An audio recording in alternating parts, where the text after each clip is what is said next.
안녕하세요. 책 데이트 시간입니다. 오늘 소개해드릴 책은 부러지지 않는 마음이라는 책입니다. 사이토 다카시 지음, 김영주 옮김, 국일미디어에서 나온 책입니다. 우리는 엄격한 말이나 부정적인 표현에 약합니다. 예를 들어, 이렇게 하면 안 돼 라는 말을 들으면요, 자신이 전면적으로 부정당했다는 기분이 들어서 몹시 상심하고 맙니다. 어차피 나는 뭘 해도 안 되니까 라든가 역시 나한테는 무리야 라며 금방 좌절하고 의욕을 잃어서 자포자기합니다. 자기 스스로 마음을 점점 마이너스 방향으로 몰아가는 것입니다. 그런데 꾸중을 들었을 때도 그렇습니다. 왜 나만 야단치는 거지? 다른 사람도 하는데 하면서 책임을 회피합니다. 그리고 자신이 꾸중을 들었다라는 사실에만 초점을 맞추고 과민하게 반응해서 다들 나를 싫어해 라고 스스로 다치게 합니다. 그런데 그 이면에는요, 누구도 너를 싫어하지 않아. 포기한 거 아니잖아. 너는 결코 필요 없는 사람이 아니야 하는 말을 듣기 원하고 누군가 자신의 존재를 긍정해 주기를 바라는 욕구가 있습니다. 우리는 사람들에게 인정받고 싶어 하는데요. 우리는 모두 다른 사람에게 열심히 하는구나, 잘하고 있어, 대단해 라는 말을 듣고 싶어 합니다. 언제나 타인에게 인정받고 싶어 하는 마음이 강하게 존재합니다. 이 책은 우리가 세상을 살아가면서 이렇게 쉽게 부러지는 마음을 어떻게 위로하면 좋을지 알려주는 책입니다. 스스로 단단한 마음을 만드는 방법을 제시하고 있는데요. 몇 가지만 살펴보도록 하겠습니다. 이것도 인연이다 라고 생각하는 사람은 강합니다. 사람과 사람 사이에 인연이라는 연결고리가 있다는 생각은 인간관계를 긍정적으로 만듭니다. 인간관계에서 한 걸음 내디딜 수 있는 용기를 인연이 제공해 주는 것인데요. 예를 들어 한 회사의 입사 동기에게는 같은 해에 같은 회사에 입사했다는 공통점밖에 없습니다. 서로 다른 삶을 살아온 사람들이 만나 우연히 한 무리가 됐을 뿐이지만요. 그래서 어쩌라고 하면 그걸로 끝이 납니다. 반대로 이것도 하나의 인연이다 라고 생각하는 사람은 동기와 결속력을 다지기가 쉽습니다. 이것도 인연이다 라고 생각하면요. 새로운 방향으로 발전시킬 수 있습니다. 한 번의 우연 속에 영원함이 있습니다. 평생에 단 한 번뿐인 만남도 같은 맥락인데요. 인연이란 지금 눈앞에 있는 상황을 긍정적으로 받아들이고 타자와의 관계에 적극적으로 임하고자 하는 마음을 끌어내기에는 최적의 요소입니다.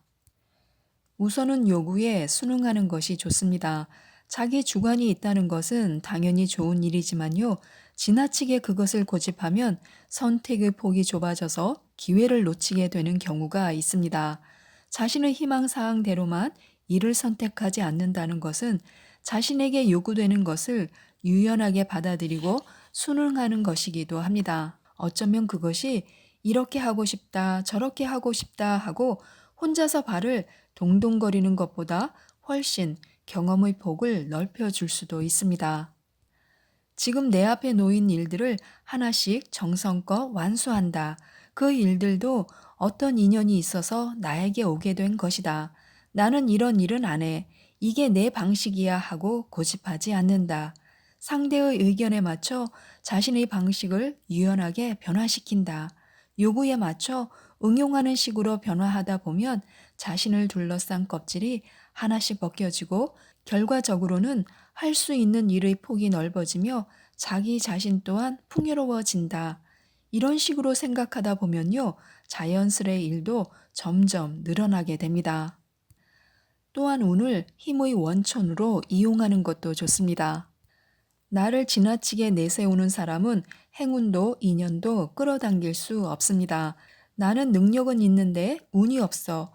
어째서 나에겐 기회가 주어지지 않는 거지? 혹시 이런 생각에 틀어박혀 있는 사람이 있을지도 모릅니다.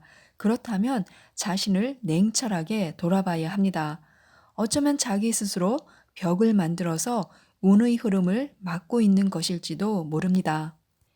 인연이나 운 같은 것에 의지하지 않고 자신의 힘으로 이뤄보겠다는 생각은 높이 평가할 만합니다. 하지만 그 전에 혹시 다른 사람을 받아들이지 않겠다는 그런 완고함이 마음에 자리 잡고 있는 것은 아닐지 생각해 봐야 합니다. 자신감이라는 것은요, 당연히 있는 편이 좋습니다. 젊은 시절에는 과하다 싶을 만큼 자기 생각에 빠져보는 것도 좋지만요, 때로는 그런 자신을 객관적으로 돌아볼 줄 아는 지혜가 필요합니다. 사람들은 자주 운이 좋다, 나쁘다 하는 말을 합니다. 성공한 사람 중에서도 자신의 성공을 행운이 따라준 덕분이라고 하는 사람도 많습니다. 운은 바람과도 같습니다. 바람이 불어오는 방향을 알고 미리 대처할 수 있다면요, 판세는 바뀌게 됩니다.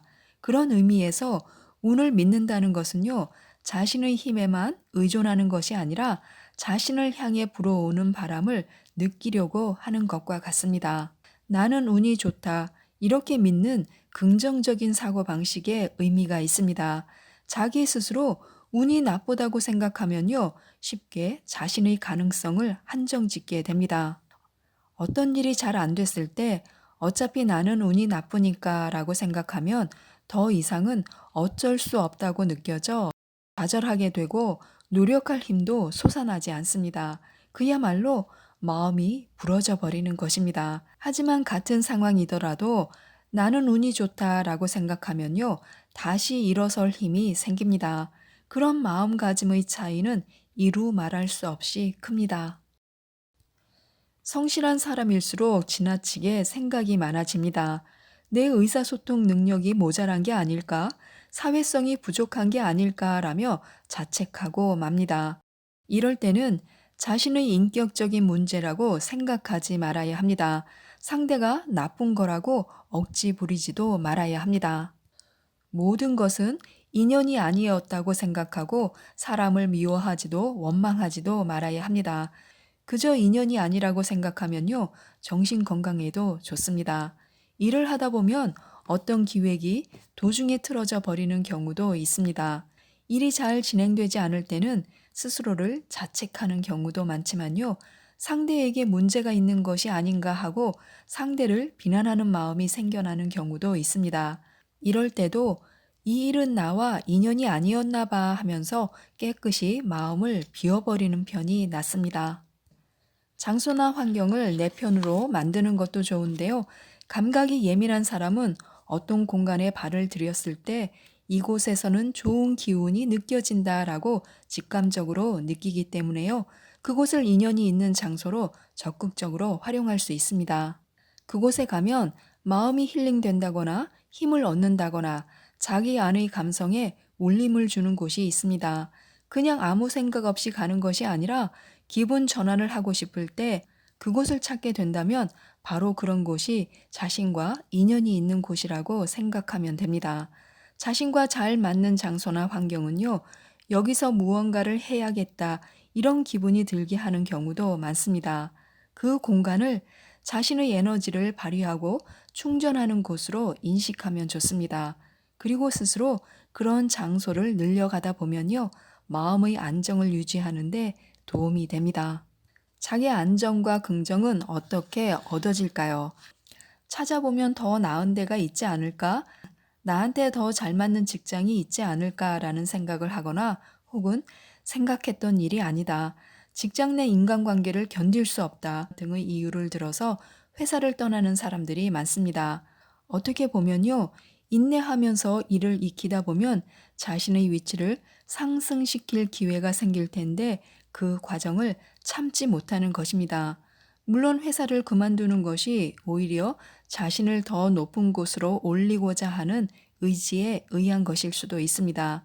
하지만 일에 대한 환상을 품고 이리저리 이직을 반복하다 결국은 자신이 정착할 곳을 잃어버리는 사람도 적지 않습니다. 언제든지 그만둘 수 있다는 자세는요, 다시 말해 언제까지고 정착하지 못한다는 의미이기도 합니다. 자신감의 원천이 되는 것을 외부에서 찾을 것이 아니라 자신의 내부에서 찾아야 합니다. 자기 마음 속에서 확고한 목표를 찾게 될 때 비로소 그것이 마음의 안정으로 이어집니다. 정체성이란 무엇일까요? 정체성이라는 것은 독자적인 개성을 어필하고 발휘하는 것이 아니라요. 하나의 인격체로서 자신과 다른 사람들이 관련된 요소를 존중하며 자기를 자기로서 확신하는 것입니다. 다시 말해, 정체성이란 다른 사람들과 공존하는 속에서 자기의 일관성을 찾아내는 것입니다. 인간은 자기 혼자서는 정체성을 확립할 수 없습니다. 정체성은 자신과 관계된 공동체 안에서 여러 사람들과 함께 어울리며 획득하는 것입니다. 찾아야 하는 것은 자신과 무언가를 공감할 수 있는 타자가 어디에 있는가 하는 것입니다.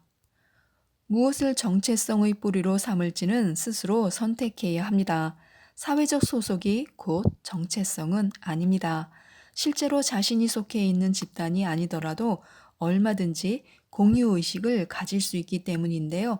자신이 어떤 사람인지를 알기 위한 지름길은 자신과 공감대를 형성할 수 있는 사람이 있다는 사실을 깨닫는 것입니다. 그러한 타자를 발견함으로써 진정한 자아를 찾을 수 있습니다. 그리고 여기저기에서 다양한 형태의 타자를 발견할 수 있는 사람은 정체성의 뿌리를 넓게 뻗어갈 것입니다. 자존심이란 자기 자신을 북돋워주는 힘이 될 정도로 강해야 합니다. 자존심이 있긴 하지만 사소한 일에도 금세풀 죽고 좌절해버리는 그런 어중간한 자존심이라면요, 있으나 마나합니다. 쉽게 마음이 부러져 버리는 원인 중 하나는 욕구가 희박하기 때문인데요. 강한 욕구는 삶의 원동력이 됩니다. 일이든 연애든 소중한 것을 손에 넣겠다는 욕구가 강한 사람은 그것을 위해 전력을 다합니다. 자신의 욕구를 가로막는 것이 있으면요, 더욱 강한 의지를 불태우며 어떻게든 그 욕구를 성취시키고자 합니다. 설령 부정적인 자극을 받더라도 그것을 기폭제로 삼아서 평소보다 더 에너지를 끌어올릴 수 있습니다. 하지만 근본적으로 욕구가 약한 사람은요, 의지도 약하고 자신이 겪은 어려움에 맞서 그것을 에너지로 바꾸려는 생각 자체를 하지 못합니다. 자존심과 허영심은 때론 방해가 되기도 합니다.